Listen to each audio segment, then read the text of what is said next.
Hello guys, நம்ம இன்னைக்கு இந்த வீடியோவில் ரொம்ப நாள் கழிச்சு ஃபைனலி பொங்கலுக்கு இன்னொரு விருந்தாக வந்திருக்கக்கூடிய அயலான் மூவியோட ரிவ்யூ தான் பார்க்க போகிறோம். இதில் என்னோட எக்ஸ்பீரியன்ஸை ஷேர் பண்ண போகிறேன். This lace reviewer, welcome to my YouTube channel.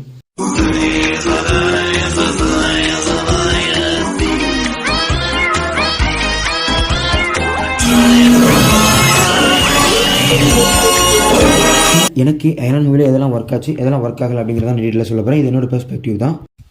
And இந்த மாதிரி வீடியோஸ் பார்க்குறது கண்டிப்பாக சப்ஸ்கிரைப் பண்ணி சப்போர்ட் பண்ணுங்கள். வீடியோக்கு ஒரு லைக் பண்ணிட்டு உங்கள் ஃப்ரெண்ட்ஸ்க்கு ஷேர் பண்ணி விட்டுருங்க. ஏன்னா அவங்களோட சப்போர்ட் எனக்கு ரொம்பவே தேவை. இப்போ வீடியோக்குள்ளே போயிடலாம். இந்த மூவியோட பாசிட்டிவ் பாயிண்ட் பார்த்தீங்கன்னா, ஃபர்ஸ்ட் விஷயமே அந்த ஏலியனோட விஎஃப்எக்ஸ் தான். அந்த ஏலியன் வந்து டாப் டு பட்டன் கம்ப்ளீட் விஎஃப்எக்ஸில் தான் பண்ணியிருக்காங்க. ஸோ அது ஆர்டிஃபிஷியலாக எங்கேயுமே தெரியாமல் நேச்சுரலாக இருக்கிற மாதிரி செம்மையாக பண்ணியிருக்காங்கன்னு சொல்லலாம். அது பெர்ஃபெக்டாக கிளிக்கும் ஆயிருக்கு.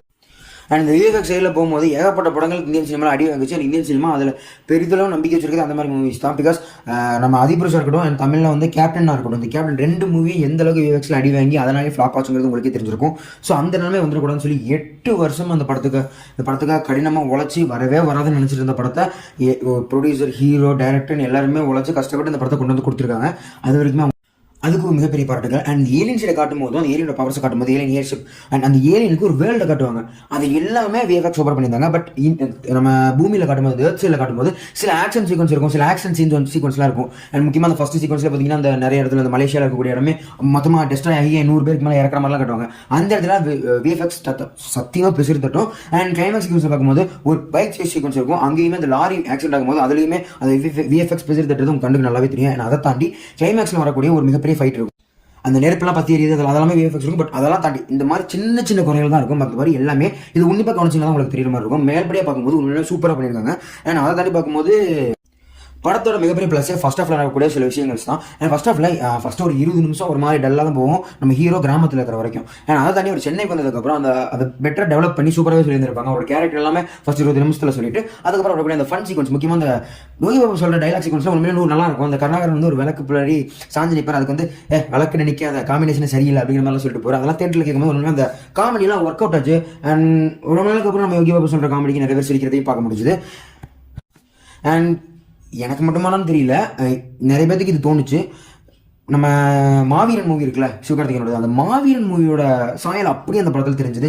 குழந்தைங்களை காப்பாற்றுறதா இருக்கட்டும், அந்த ஏழையோட பவர் இவருக்கு கிடைக்கிறதா இருக்கட்டும், இதெல்லாமே அந்த மாவீரன் படமாக இருக்கட்டும், மாவீரன் படம் மாதிரி தான் இருக்குது. ஆனால் அதை தாண்டி இந்த படம் பார்க்கும்போது ஹாலிவுட் படமான சோனிக், பால் அண்ட் நோப்னு ஒரு மூவி வந்திருக்கு. இதெல்லாம் மைண்டுக்கு வந்துட்டு போகும். அண்ட் இந்த படத்துல கிளைமேக்ஸ்ல நம்ம ஏலியனோ ஹீரோவும் ஒரு பலூன்ல தொங்கிட்டு போவாங்க. நிலாவுக்கு முன்னாடி அந்த பலூன்ல தொங்கிட்டு போற மாதிரி இருக்கும். அந்த சீக்வன் எக்ஸாக்டா அந்த ஈட்டின்னு ஒரு படம் வந்துருக்கும் தெரியுமா, ஹாலிவுட் சைட்ல, அந்த படத்தோட போஸ்டர் ஒன்று இருக்கும். அதை அப்படியே தூக்கி வச்ச மாதிரி இருக்கும். அண்ட் இதெல்லாம் தியேட்டர்ல படம் பார்க்கும் போதே கண்டுபிடிக்க முடியுது. அந்த பால் ஒரு மூவி இருக்குல்ல, அந்த படத்தோட எக்ஸாக்ட் கதை மாதிரி தெரியுது. அதாவது அந்த பால் என்ன நடக்கும்னா, ஏலியன் வந்து வேற ஒரு கிரகத்துலேருந்து இங்கே வந்துடும். அதை காப்பாற்றி கொண்டு போய் ஏர்ஷிப்பை கண்டுபிடிச்சி ஏற்றி விட்டாங்களா இல்லைங்கிற கதை. அதுக்கு நடுவில் அந்த கார்பரேட் கம்பெனி வந்து இதோட மண்டையை அறுத்து இது மூலையில் என்ன இருக்குன்னு செக் பண்ண நினைப்பாங்க. அதுக்கு மேலே இங்கே வந்து ஒரு ரிசோர்ஸ் இருக்கு, மக்கள் இந்த மனுஷங்க பூமியை அழிக்க பார்க்குறாங்க, அந்த பூமியை காப்பாற்றுறதுக்காக ஏலியன் வருது அப்படிங்கிற மாதிரி சொல்லியிருப்பாங்க. அண்ட் முதல் தடவை ஒரு ஏலியன் பூமியை காப்பாற்ற வந்திருக்கு அப்படிங்கிறது ஒரு நல்ல டிஃப்ரெண்டான ஜானராக இருந்துச்சு. அண்ட் டிஃப்ரெண்டான யோசனையாகவும் இருந்துச்சு, நல்லா இருந்துச்சு.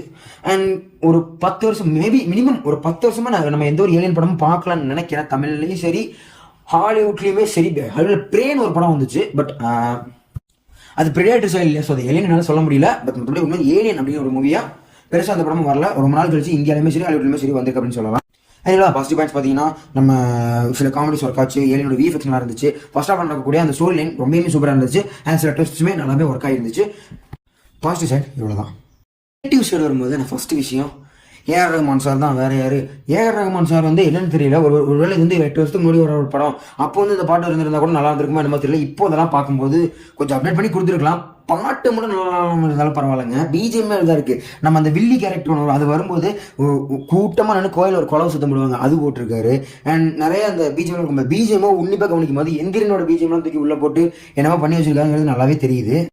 இந்த பிஜிஎம் நான் தேட்டரில் கேட்டுருக்கும் போது நானும் என் ஃப்ரெண்டு வச்சா இது அதில் வந்ததில்ல, ஆனால் இது இதில் வந்தது, ஆனால் இங்கே வந்தது அதுக்கு இங்கே போட்டுருக்கேன் அப்படிங்கிற மாதிரி நிறைய யோசிக்க ஆரம்பிச்சிட்டோம். அதாவது ஒரு படம் வந்து ஓடியில் வந்ததுக்கப்புறம் இதை கேட்கும்போது எங்கேயோ கேட்ட மாதிரி இருக்கே அப்படின்னு சொல்லி போகிறத பார்த்துருக்கோம். ஒரு படம் பார்த்துட்டு இருக்கும்போதே அதுவும் பிஜிஎம்மை அப்படி கண்டுபிடிக்கிறது மிகப்பெரிய மைனஸாக இருக்குது. பிகாஸ் படம் பார்க்குற இன்ட்ரெஸ்ட் போய் இதை கண்டுபிடிக்கிற இன்ட்ரெஸ்ட் அதிகமான மாதிரி தான் எனக்கு ஃபீல் ஆச்சு. இது என்னோட ஒப்பீனியன். உங்களுக்கு என்ன தோணுச்சுங்கிறத கமெண்ட் சொல்லுங்கள். படமே அங்கங்கே உருவி தான் வச்சுருக்காங்க, உனக்கு விஎஃப்எக்ஸ் உருவி வச்சா ஒத்துக்க மாட்டேன் அப்படின்னு கேட்குறது எனக்கு புரியுது. அதை பற்றி நான் அப்புறமா வரேன். ஸோ மியூசிக் ஒரு பெரிய மைனஸாக விழுந்திருக்கு. பிகாஸ் கேப்டன் மில்லர் ஒரு சுமாரான ஸ்டேட்டில் வந்து நின்னாலுமே அது இன்னொரு ஸ்டேட்டுக்கு மேற்படியில் கொண்டு போய் வச்சதே நம்ம ஜிவி பிரகாஷோட அந்த மியூசிக் தான் கொண்டு போய் வச்சது. அதுவும் எஸ்பெஷலி அந்த கிளைமேக்ஸ் நடக்கக்கூடிய ஒரு குஜிபம் சீக்வன்ஸ் எல்லாமே சொல்லலாம். ஸோ ஆனால் இந்த படத்தில் மியூசிக்கே ஒரு மைனஸாக வந்திருக்கு. நான் என்ன சொல்கிறது, பிகாஸ் சீன் ஒரு விஷயத்தை எலிவேட் பண்ணுறத விட அந்த இடத்துல வரக்கூடிய பிஜிஎம் தான் நம்மளுக்கு ஒரு எமோஷனாக இருக்கட்டும், ஒரு மாஸ் மூமெண்ட்டாக இருக்கட்டும், இல்லை என்ன வேணா இருக்கட்டும், அதை நம்ம கிட்ட கன்வே பண்ணுறதே அந்த பிஜிஎம்மாக தான் இருக்கும்.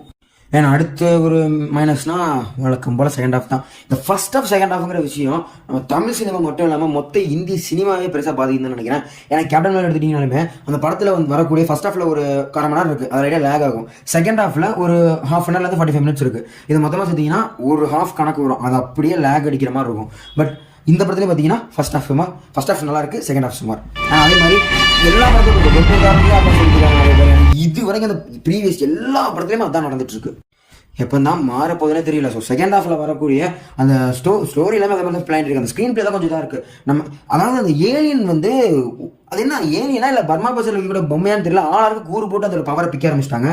ஹீரோக்கு ஒரு பக்கம் ஏலியனில் பவர் கிடைக்குது, வில்லனுக்கு ஒரு பக்கம் பவர் கிடைக்குது, யாருன்னே தெரியாத ஒரு பொண்ணுக்கு ஒரு பக்கம் ஏலியனோட பவர் கிடைக்குது. அது ஏலியனா பர்மா பசங்களுக்கு வைக்கிற பொம்மை நினைச்சிங்களா? அதே எல்லாருக்கும் கூறு போட்டு அதை பவர் வித்துட்டு இருக்கீங்க.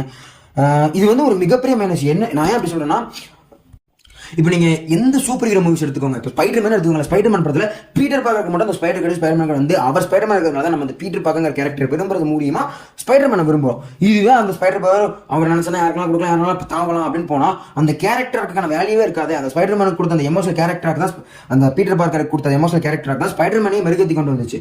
பட் இங்கே இப்படி மாறி கொடுக்குற சமயத்தில் ஒரு விஷயத்தை தான் நம்ம புலந்து பார்க்கணும். பட் நம்ம எல்லாருக்குமே அந்த மாதிரி கிடைக்கும் போது இதுதானே எல்லாரும் கிடைச்சிட்டு போகிறது சாதாரணமாக இருக்காது அப்படிங்கிற ஒரு ஃபீல் வந்துடுறதுனால பெரிய எஃபெக்ட் நம்ம ஃபர்ஸ்ட் ஹாஃப்ல செஞ்ச விஷயத்துக்கு எல்லாமே செகண்ட் ஹாஃப்ல அவங்களே ஆப் வச்சுக்கிற மாதிரி தான் இருக்கு.